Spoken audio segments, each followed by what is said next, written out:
अगर वो औरत और 4 बच्चे आ सकते हैं अनडिटेक्टेड भारत के अंदर, तो दोस्तों एक बात सोचिए, हजारों पाकिस्तानी भी आ सकते हैं। क्या करना है? दुबई से नेपाल फ्लाइट लेनी है। नेपाल आप पहुंच गए। नेपाल तो एक अलग कंट्री है, अलग देश है, अलग मुल्क है। नेपाल से आप पैदल चल के आ जाएं भारत, आप साइकिल से आ जाएं, मोटरसाइकिल से आ जाएं, कौन पूछ रहा है आपको? जय हिंद दोस्तों, मैं हूं मेजर गौरवारी और आप देख रहे हैं आज की ताजा तरीन खबरें। अच्छा, सुर्खियों में है, एक औरत आती है पाकिस्तान से दुबई जाती है, दुबई से नेपाल, नेपाल से भारत 4 बच्चों के साथ। आपने स्टोरी सुन रखी है, तो स्टोरी में कुछ नया नहीं है जो मैं आपको आज बताने वाला हूं, लेकिन चिंता का विषय है। अगर वो औरत अपने 4 बच्चों के साथ भारत में आ सकती है और वो पकड़ी नहीं गई थी, जिस इंसान से, जिस शख्स से वो मिलने आई थी, उसने वकील के सामने गलती से अपना मुंह खोल दिया और जब उसने अपने डॉक्यूमेंटेशन दिखाई तो पता लगा वो पाकिस्तानी है। फिर उसने पुलिस को बताया, जिसको भी बताया, फिर वहां से कहानी इनकी शुरू होती है। तो लोग बड़ा कह रहे हैं ऐसा वीर ज़ारा की कहानी है और गदर फिल्म की कहानी है। ये सब बातें सोशल मीडिया और मेन स्ट्रीम मीडिया में कही जा रही है। मुझे लगता है कि थोड़ा सा इसको सीरियसली लेना चाहिए।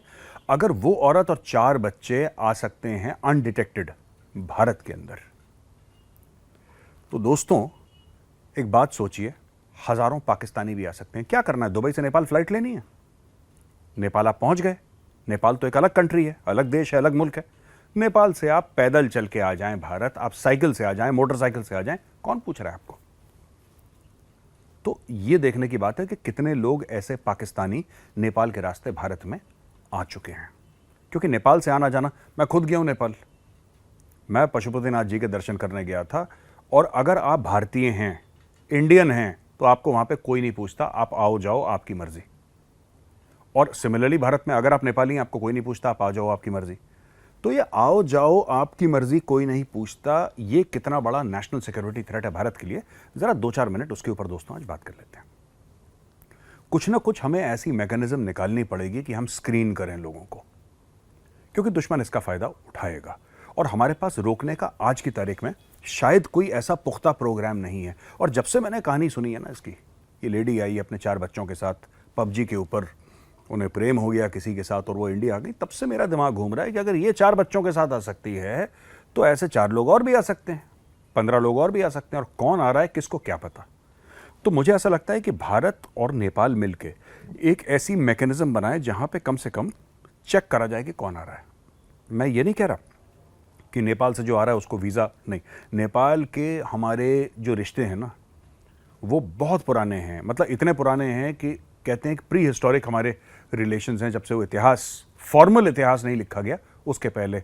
और जिस रीजन से सीता माँ भी आती हैं वो भी नेपाल में है।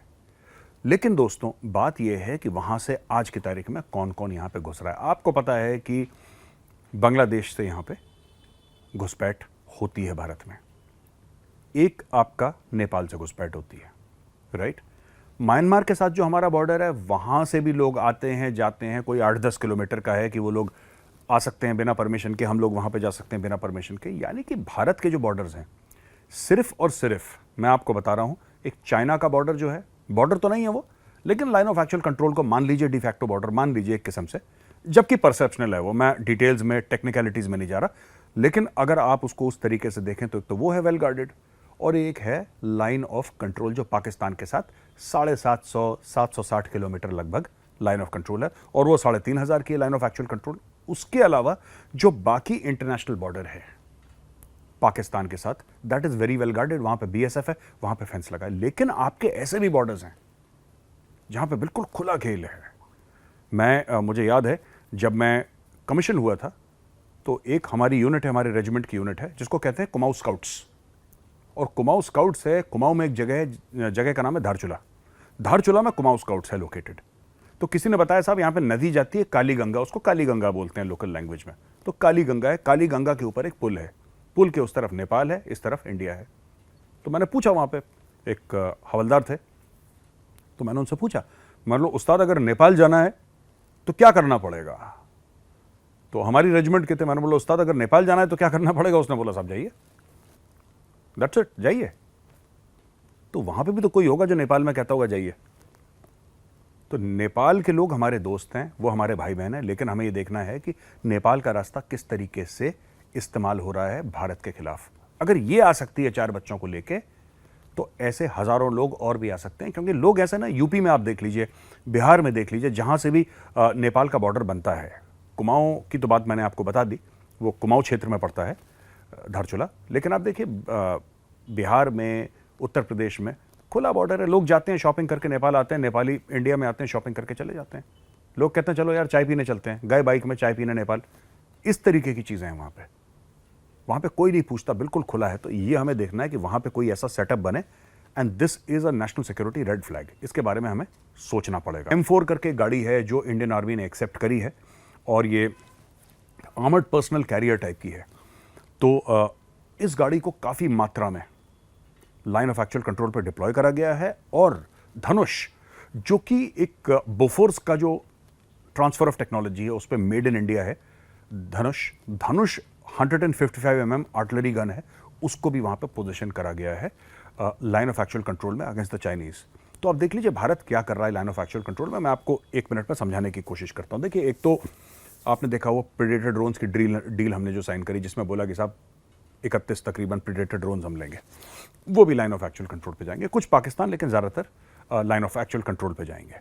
फिर हम बात करते हैं धनुष की, M4 की, और भी हमारे टैंक्स हैं। एक लाइट टैंक आ रहा है बख्तावर, लाइट टैंक जो DRDO ने डिज़ाइन करा है, वो बनेगा और आ जाएगा 1 आध साल में, 1-2 साल में लाइट टैंक। क्योंकि उस ऑल्टीट्यूड में लाइट टैंक ही चल पाते हैं। ये 50-60 टन के टैंक वहाँ पे कामयाब नहीं है। वहाँ पे आपको चाहिए 25, 30, 35 टनज का, आपको वहाँ पे आर्मर्ड गाड़ी चाहिए या टैंक चाहिए वहाँ पे उस ऑल्टीट्यूड में, 14,000, 15,000, 16,000 फुट अबव सी लेवल। तो वहाँ पे भी आर्मर्ड कोर डिप्लॉयड है और बड़ा ज़बरदस्त काम वो लोग कर रहे हैं। तो अगर आप देखें किस तरीके से India line of actual control पे latest weapons, latest technology, infrastructure development डाल रहा है, कर रहा है, उससे एक बात ये पता चलती है कि भारत चाइना को फेस ऑफ करने के लिए पूरी तरीके से तैयार है। और दूसरी तरफ भारत कैसे मार रहा है चाइना को, जिसको हिंदी में हम लोग लोकल भाषा में कहते हैं ना, पेट पे लात मार रहा, पेट पे लात मार रहा है। अमेरिका से बात करके, यूरोप से बात करके कि वहाँ पे मैन्युफैक्चरिंग बंद करो, भारत में लाओ। क्योंकि जैसा मैंने कई बार आपको इसी शो पे समझाया दोस्तों कि चीन पैसा कैसे कमाता है, कॉन्ट्रैक्ट मैन्युफैक्चरिंग। अमेरिकन उसको धंधा देते हैं, बिजनेस देते हैं, यूरोपियंस बिजनेस देते हैं, तब जाके चीन पैसे कमाता है। उसी पैसे से चीन हथियार खरीदता है और उन्हीं हथियारों से वो वापस जिन लोगों ने पैसे दिए उन्हीं को धमकी देता है, यानी कि US को और यूरोप को। तो भारत ने बोला ये सब बंद करिए, डीकपल करिए चाइनीज इकोनॉमी के साथ और हमें वो बिजनेस दीजिए, हम आपके दोस्त हैं। मोदी जी जो गए थे ना दोस्तों अभी US, मैं तो कई बार ये कह चुका हूं, लोग इसके बारे में डिस्कस नहीं कर रहे, लेकिन मैं आपको बता रहा हूं मोदी जी का जाने का मकसद, जो US गए थे, प्रेसिडेंट से मिले, कांग्रेस को उन्होंने संबोधन वहां पे करा, सब कुछ करा, उसका मेन मकसद यही था, make in India, decouple from China. उसका मेन फोकस मोदी जी का वही था और वही हो रहा है। तो दोस्तों, आई होप आपको आज का वीडियो पसंद आया होगा। अगर पसंद आया ना तो एक बार लाइक का बटन जरूर दबाइएगा। मैं फिर कल आऊंगा एक नए वीडियो के साथ, तब तक के लिए जय हिंद।